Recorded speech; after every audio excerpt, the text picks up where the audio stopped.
वो आरएसएस छोड़ के आज कांग्रेस में शामिल हुआ, उसका मैं विशेष तौर पे धन्यवाद करता हूं।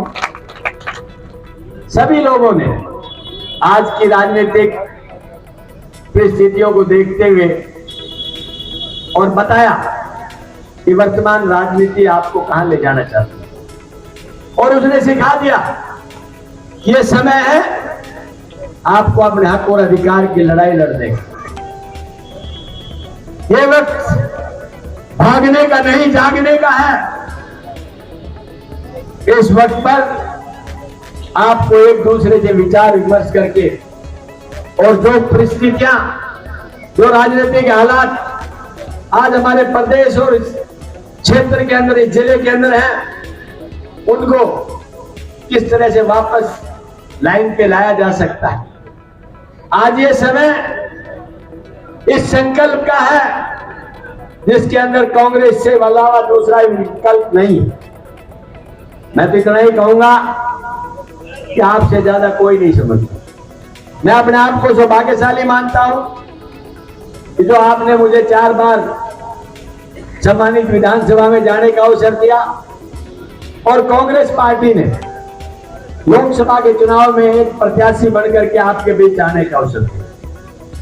दोस्तों, इतिहास के ऊपर नजर उठा के देखेंगे तो आप एक एक व्यक्ति, चाहे हमारे यूथ कांग्रेस के साथी बैठे हो या महिला कांग्रेस के, चाहे सेवा दल के हो, चाहे दूसरे संस्थाओं के, इन्होंने एक एक व्यक्ति ने अपनी विचारधारा के साथ हर व्यक्ति के हक और अधिकार के लिए समान लड़ाई लड़ी। हमने कभी दूसरे के अधिकारों को छीनने की चेष्टा नहीं की। जो आज आम आदमी ये सोचता है कि हमें जो वादे भारतीय जनता पार्टी ने किए थे कि हम आपके लिए अच्छे दिन लेकर के आएंगे, दूर दराज से भी देखने के लिए नहीं मिलते। तो पूरे प्रदेश में एक बदलाव की लहर चली हुई और लोगों ने मन बना लिया है कि आने वाली 5 अक्टूबर को आपके ऐतिहासिक मतदान के अंदर सारे भाई एकजुट होकर के और निश्चित तौर पे ऐसा मतदान करेंगे कि भारतीय जनता पार्टी की विदाई और कांग्रेस को बड़े भारी बहुमत से आप चुनाव कहा जाता है कि बुझी हुई शम्मा फिर जल सकती है, बुझी हुई शम्मा फिर जल सकती है, किश्तियां तूफानों की हद पार कर सकती है। मायूस मत हो मेरे नौजवान साथियों, अगर आप में हिम्मत और हौसला है तो आपकी फिर किस्मत बदल सकती है, और वो किस्मत बदलने का समय आ चुका है। लेकिन ये काम एक व्यक्ति विशेष का नहीं है, ये आप सबका है। एक दूसरे के साथ कंधे से कंधा मिला करके लड़ेंगे तो निश्चित तौर पे हम इसके अंदर कामयाबी हासिल करेंगे। मैं आपसे कुछ शब्दों के अंदर कुछ समस्याएं हैं जिनके बारे में बात करना चाहता हूँ। सबसे पहली समस्या हमारी ये दक्षिण हरियाणा का इलाका, यहाँ का किसान परिश्रमी है, इसके बाद भूमि की जोत कम है, लैंड होल्डिंग कम है, लेकिन शिक्षा के जगत के अंदर अपने एक बच्चे को भी पढ़ाने का पूरा प्रयास किया जाता है। हमारे बच्चों में प्रतिभाओं की कोई कमी नहीं है, लेकिन मायूसी तब नजर आती है जब बच्चा या बेटी हमारी पढ़ लिख करके भी बेरोजगार। आज हमें उस समस्या का समाधान करना है, और वो समस्या का समाधान सीधा नहीं हो सकता।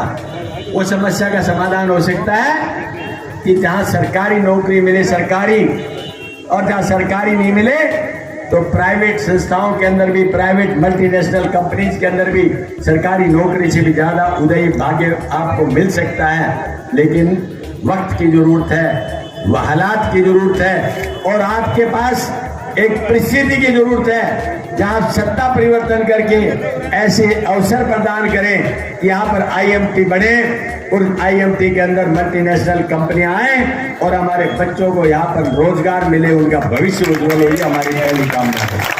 क्योंकि आज सबसे बड़ी अगर कोई बेरोजगारी समस्या है तो पूरे देश में हरियाणा के अंदर सबसे ज्यादा है। एक समय था जब 10 साल पहले कांग्रेस की सत्ता थी तो रोजगार में हरियाणा नंबर 1 था, जीडीपी के अंदर हरियाणा नंबर 1 था, इन्वेस्टमेंट के अंदर हरियाणा नंबर 1 था। विदेशों से कोई भी मल्टीनेशनल कंपनी आती थी तो सबसे पहले हरियाणा के अंदर अपना उद्योग स्थापित करना चाहती थी। और मुझे ये बताते हुए खुशी हो रही है कि गुड़गांव के अंदर 500 फॉर्चून कंपनी दुनिया की मानी जाती है। उन 500 फॉर्चून कंपनी में से 400 फॉर्चून कंपनी का ऑफिस गुड़गांव के अंदर है। ये सब कांग्रेस के टाइम का है। उसके बाद एक उद्योग यहां पर नहीं आया। मैं प्लान करने वाले उद्योगी की संख्या बता सकता हूं कि कितने लोग प्लान करके देश से, कितने लोग प्लान करके हरियाणा से। आज होंडा की एक यूनिट और बढ़नी थी, वो उठ करके गुजरात चली गई। मारुति की एक यूनिट और बढ़नी थी, वो उठ के गुजरात चली गई। हुंडई की एक यूनिट और बढ़नी थी, वो उठ के गुजरात चली गई। फिर हरियाणा के नौजवानों का क्या होगा? ये वक्त है आपका जागने का। दोस्तों, समय पर जागता नहीं और समय पर काम करता नहीं, मैं समझता हूं वक्त भी उसका साथ नहीं देता।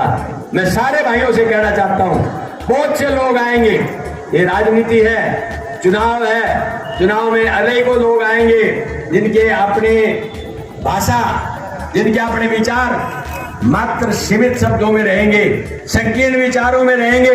वो नहीं चाहते कि आपका भविष्य क्या होगा, वो ये चाहते हैं तुरंत प्रभाव से कि मुझे और मेरी पार्टी को फायदा क्या होगा। ये फैसला आपने करना है, कौन आपके वोट का हक रखता है, ये फैसला आपने करना है। कौन वोट काटने के लिए खड़ा है, ये फैसला आपने करना है। कौन इस मताधिकार का हक रखता है। और जिस दिन ये हक आपने समझ लिया और इसमें फर्क आपने समझ लिया, महेंद्रगढ़ के नहीं, हरियाणा के किसी आदमी से चूक नहीं होगी और आपकी सरकार आपके सामने स्थापित रहेगी, मैं गारंटी दूं। अरे याद करो उन बातों को, जब कांग्रेस का राज था, यहां पर मेडिकल कॉलेज प्रस्तावित था यूनिवर्सिटी के अंदर। आज वो मेडिकल कॉलेज नहीं है। भगवान किसी को ऐसा मौका ना दे कि मेडिकल कॉलेज उसकी जरूरत पड़े हॉस्पिटल की, लेकिन हमारी बीमारी किसी से छूटती नहीं।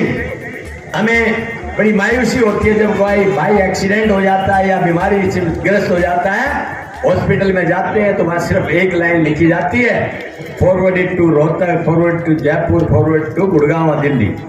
उनके पास कोई इलाज नहीं है। हमारे ये हॉस्पिटल सिर्फ रेफरल हॉस्पिटल बने हुए। आप मुझे बताइए, कहते हैं पहला सुख निरोगी काया, जब शरीर ही ठीक नहीं है तो आप मुझे बताइए आप आगे भविष्य की क्या कामना करेंगे। इसलिए हमें चाहिए कि सत्ता परिवर्तन हो और जिस बात से हम वंचित रहे हैं, वो मेडिकल कॉलेज हमारी सेंट्रल यूनिवर्सिटी के अंदर प्रस्तावित था, वो हमको हमारा हक मिले, यहाँ का IMT मिले। और सबसे बड़ी जरूरत, अब बहुत से भाइयों ने धरना भी दिया यहाँ पर कि महेंद्रगढ़ जिला अलग बनना चाहिए। महेंद्रगढ़ जिला बिल्कुल बनना नहीं चाहिए, है महेंद्रगढ़ जिला हेडक्वार्टर है, नारनौल है, तो नया जिला हमारे नारनौल वाले भाइयों के लिए चाहिए। लेकिन एक बात जो महेंद्रगढ़ के भाई हैं यहाँ पर थोड़े जो बुजुर्ग वो समझते हैं कि ये वहां गया क्यों। वो इसलिए गया कि यहाँ पर जब जिला महेंद्रगढ़ पंजाब अलग बना, पंजाब से अलग हुआ हरियाणा, तो यहाँ पर DC के रेजिडेंस के लिए कोई जगह चाहिए थी और रेजिडेंस के लिए हम वो जगह मुहैया नहीं करा पाए। इसलिए किसी एक नेता ने कहा कि महेंद्रगढ़ के लोग DC के रेजिडेंस के लिए जगह नहीं दे रहे, आप नारनौल आ जाइए, हम आपको जगह देंगे। और धीरे धीरे DC साहब ने अपने रेजिडेंस से वहीं पर ऑफिस स्थापित कर दिया और जिले का नाम महेंद्रगढ़ और हेडक्वार्टर नारनौल बन गया। हमने वो बात एहसास किया और जिस दिन से ये बात दिमाग में आई, मैं आपको बताता हूँ, जो गोविंदर सिंह हुड्डा जी यही हैं, हमने उसकी एक शुरू से लाइन की तरक्की की शुरुआत की। किसी को भी जिला बनाने के लिए कुछ प्राथमिक जरूरतें होती हैं, उनको पूरा किया जाता है, जिनमें तहसील होनी चाहिए, सब तहसील होनी चाहिए, सब डिवीजन होने चाहिए, ब्लॉक होने चाहिए। और जैसे बना दिए हैं, करीना सब डिवीजन है, महेंद्रगढ़ सब डिवीजन है, सतनाड़ी तहसील है, उधर अटेली तहसील है, नागर चौधरी सब डिवीजन है, नारनौल सब डिवीजन है। अगर बीच से लाइन खींच के एक महेंद्रगढ़ और एक नारनौल जिला बनाएंगे तो किसी चीज की कमी नहीं रह पाएगी। हम ये गारंटी से कह सकते हैं, जिस दिन अवसर आएगा सारी मान्यताओं को देख करके आपके हिसाब से ये काम कर दिया जाएगा। फिर रहा सवाल महेंद्रगढ़ के लिए कि रास्ते की बात है। देखिए, इंफ्रास्ट्रक्चर से सब कुछ सुधरता है। ये रोड आपका 148B जो दादरी से नारनौल को मिलता है और आगे जाकर के बॉम्बे हाईवे में NH8 से मिलके जाएगा, इसकी शुरुआत अगर किसी ने की थी तो कांग्रेस टाइम पे की थी। आज 14 साल लगे इसको पूरा होने में, लेकिन अभी भी बहुत सारी कमियां हैं। ये जो रिवासा के पास पुल बना है, उनसे ये पूछो कनीना से जाने वाला आदमी उसमें चढ़ेगा कैसे, और नारनौल से आने वाला उतर के कनीना की तरफ मुड़ेगा कैसे। उन्होंने सीधी लाइन खींच दी, इस बात की सोच नहीं रखी इनकी जो परिस्थितियां हैं उनका कौन समाधान करेगा। मैंने जो प्रपोजल दिया था वो प्रपोजल अगर आप शीशे में देखेंगे तो आपको लगेगा इनमें से एक भी वो काम नहीं हुआ है जो काम हमने प्रस्तावित किया। एक रास्ता हमने महेंद्रगढ़ से मानेसर के लिए जिसका डीपीआर तैयार हुआ, जो सीधा कनीना से सीधे जाते हैं, अभी हम यूं घूमते हैं फिर डहीना होकर रेवाड़ी और फिर वापस यहाँ आते हैं। तो ये जो रास्ता था 21 किलोमीटर का, ये आना और जाना 42 किलोमीटर कम होता है। अगर ये 42 किलोमीटर कम हो और ये रास्ता 6 लेन हमारा हो जाए तो इस सेंट्रल यूनिवर्सिटी में टॉप से टॉप डॉक्टर 1 घंटे के सफर के बाद आ जाएंगे। मेडिकल कॉलेज में टॉप से टॉप डॉक्टर प्रोफेसर आ जाएंगे और हमारे इस इलाके के लोगों को वहां पर मल्टीनेशनल कंपनीज में काम करने का बहुत बड़ा अवसर मिल जाएगा। इस सोच के साथ काम किया गया था, लेकिन आते ही सरकार ने उस पर कांटा लगा दिया कि महेंद्रगढ़ एक बैकवर्ड डिस्ट्रिक्ट है, इनमें इन सब चीजों की जरूरत नहीं है। तुम्हें इस बात की पहचान करनी चाहिए कि कौन तुम्हारे लिए सोचता है, कौन किसी दूसरी जगह के लिए सोचता है। जो अपनों को नहीं पहचान पाता वो दूसरों की पहचान क्या करेगा। दोस्तों, आप लोगों ने जो दिया है उसका मैं इतना ही कह सकता हूं कि किसी भी प्रदेश की नहीं, किसी भी शहर की तरक्की उसकी रेजिडेंशियल कॉलोनीज और उसके रोड और इंफ्रास्ट्रक्चर से जानी जाती है। यहाँ पर सीवर सिस्टम हमने डाला, संख्या बढ़ती जा रही है, जरूरतें और हैं। रिंग रोड बनाने की बात करी, कैंसिल कर दिया गया। हम ये वादा करते हैं, जैसे भाई अनिल ने अभी बताया, कि जिस दिन आप सत्ता दे देंगे और आपका आशीर्वाद रहेगा, हमारा प्रयास रहेगा शहर को एक ऐसा विस्तृत और विकसित रूप दें कि लोग यूं कहें चंडीगढ़ तो नहीं लेकिन महेंद्रगढ़ चंडीगढ़ से कम नहीं है। मैं उन बातों में भरोसा नहीं करता कि आपके सामने झूठे सौपन दिखाएं, क्योंकि कहा जाता है कि जिनको सौपन आते हैं उनकी रातें छोटी होती हैं, लेकिन जिनको काम करने की आदत होती है उनके दिन छोटे होते हैं। इसलिए सपन वो नहीं जो नींद में आए, सपन वो हैं जो आपको सोने ना दें, और हम वही सपन देखना चाहते हैं जो आपको सोने ना दें। ये मैं आपसे कहना चाहता हूँ। मैं आपसे एक बात और कहना चाहता हूँ, क्योंकि राजनीतिक बात है, माहौल राजनीति। हरियाणा के अंदर निश्चित तौर पे मैं गारंटी से कह सकता हूँ, किसी भी चैनल से पूछ ले, सर्वेयर से पूछ ले, आपके न्यूज चैनल से पूछ ले, हिंदुस्तान के इस कोने से उस कोने में पूछ ले कि हरियाणा में सरकार किसकी बनने जा रही है, कांग्रेस की सरकार बनने जा रही है। और जब सरकार कांग्रेस की बनने जा रही है तो आप भागीदार बनना चाहेंगे कि नहीं बनना चाहेंगे, ये मुझे बता दें। बनना चाहेंगे? बनना चाहेंगे? बनना चाहेंगे? तो एक सोच के साथ काम करना होगा, और वो सोच सिर्फ एक है कि आपके पास कांग्रेस के अलावा दूसरा विकल्प नहीं। इसलिए दोस्तों, मैं मेरे नौजवान बच्चों से भी कहना चाहता हूं, माँ बाप की परिस्थितियों को समझें। घर में आर्थिक स्थिति अच्छी है नहीं, और जब बात आती है कि बच्चे के जवान होने के बाद, पढ़ाई के बाद उसका भविष्य क्या होगा, हमारे यहाँ बहुत से लोगों को कहा जाता है कि बेटा कितने साल का हो गया, बोले जी 30 साल का, बोले शादी, बोले जी कौन करेगा क्योंकि मेरे पास रोजगार नहीं। ये सच्चाई की बात है। 30-30, 32-32 साल के हमारे बच्चे हो गए, लेकिन बेरोजगारी के आलम में अपने घर भी नहीं बसा पाए हैं। इन सब बातों का अगर आपको निचोड़ और समाधान करना है तो संभल के काम करना है। सबको नौकरी नहीं मिल सकती, लेकिन उद्योग एक ऐसी चीज है जो नौकरी से भी ज्यादा भविष्य आपको दे सकता है, और वो हो सकता है अच्छी सोच के साथ। वरना मैं वोट लेके चला जाऊं, 5 साल बाद फिर आपके पास आऊं, क्योंकि मुझे याद है एक राजनेता का, एक मैं आपको बात सुनाना चाहता हूं। 5 साल की उसने सत्ता पूरी की, और 5 साल के बाद उसने अपने कुछ साथियों को कहा कि तुम गांव में जाओ और जाके वोट मांगो। जब वो शाम को आए तो उसने कहा कि वहां तो बिल्कुल नाराज हैं लोग बाग, आपको वोट नहीं देंगे। उसने कहा, नेता ने कहा क्यों नहीं देंगे? बोला जी नाराज है। तो उसने कहा नहीं है मेरे से नाराज। बोला जी नाराज है। बोले नहीं है। बोले क्यों? बोले मैंने उनको डक्का ही नहीं फोड़ा। नाराज कौन होगा? मैं एक्स का काम करता हूँ, वाई नाराज, वाई का करता हूँ, जेड नाराज, एक का करता हूँ, 9 नाराज। मैंने किसी का नहीं किया, किसी का नहीं किया, तो मेरे से नाराज कौन होगा? वो लोग आपके पास रहे, वो सोचते रहे, बैकवर्ड रहो और पूछते रहो। हमारी सोच रही आगे बढ़ो और चलते रहो, इसी सोच के साथ हमने काम किया। अगर आप आगे बढ़ करके चलना चाहते हैं तो आपके पास विकल्प नहीं है, इसी सोच के साथ काम करना होगा कि आपको कांग्रेस की सत्ता स्थापित करके जो जो समस्याएं हैं आज उनका समाधान आपको निश्चित तौर पे करना होगा।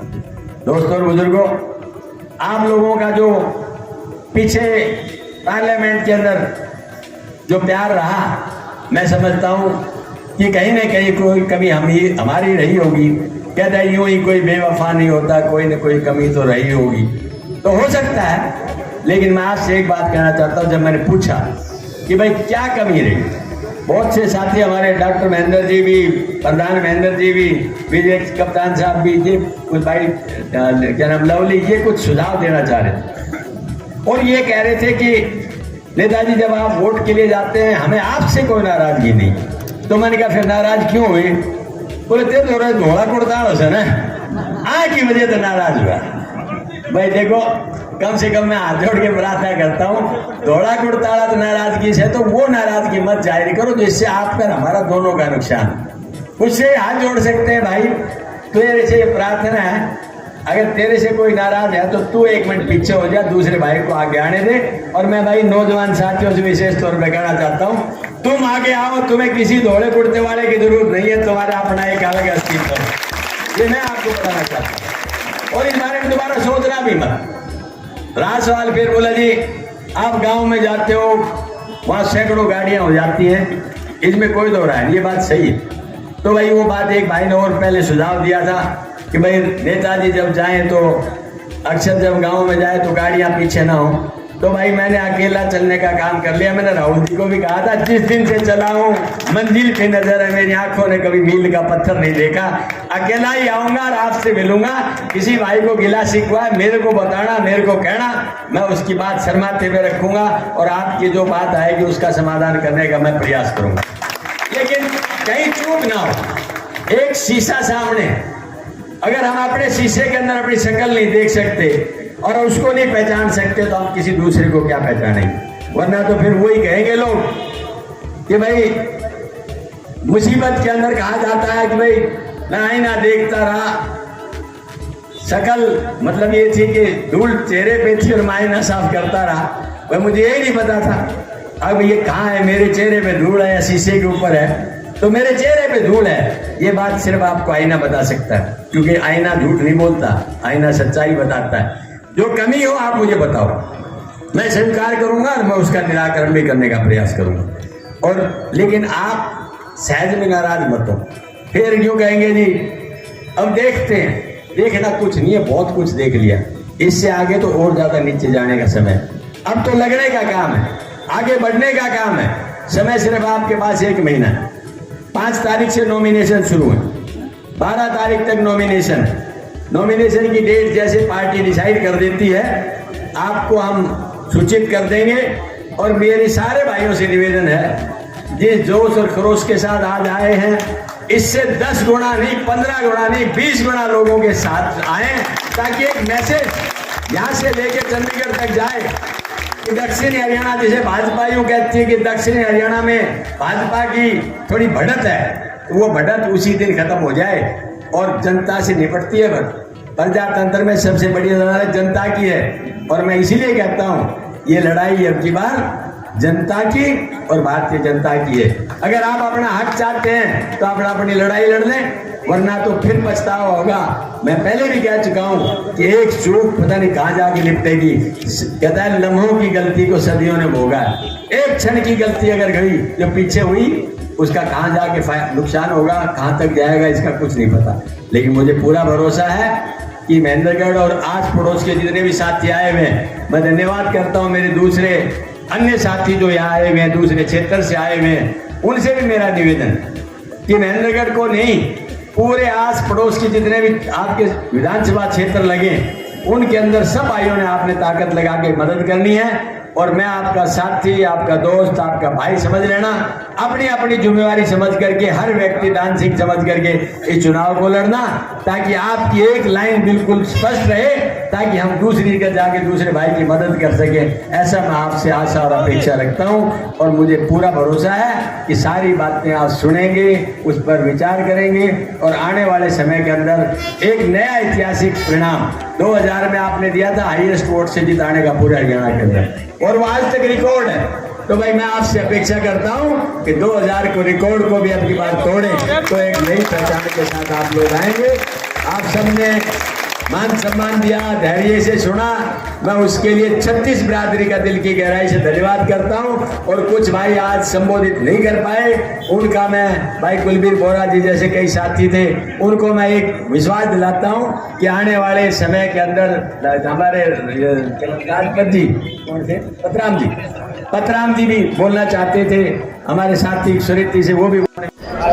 एक कार्यकर्ता सम्मेलन जो भाई लोगों के प्यार ने जिसको रैली में तब्दील कर दिया, मैं समझता हूं कि ये इस बात का प्रतीक है कि हरियाणा में एक बदलाव की लहर चली हुई है। और आज सैकड़ों लोगों ने भिन्न भिन्न पार्टियां छोड़ के, चाहे वो बीजेपी हो, जेजेपी हो, इनलो हो, इंडिपेंडेंट हो, उन्होंने पार्टी छोड़ के कांग्रेस ज्वाइन की। सबसे पहले तो उन सारे भाइयों का मैं तहे दिल से शुक्रिया अदा करता हूँ और अभिनंदन करता हूँ जिन्होंने आज कांग्रेस में आस्था रखी है, और उनको विश्वास दिलाता हूँ कि उनके मान सम्मान में कभी कोई कमी नहीं रही।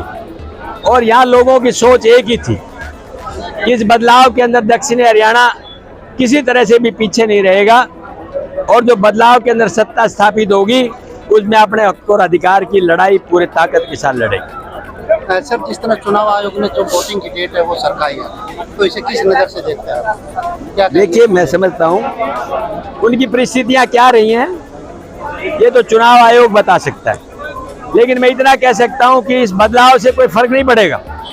जो 1 तारीख को जिन्होंने वोट डालना था, 5 तारीख को और ताकत के साथ में वोट डालेगा कांग्रेस के पक्ष में, और इसका कांग्रेस को निश्चित तौर पर फायदा होगा।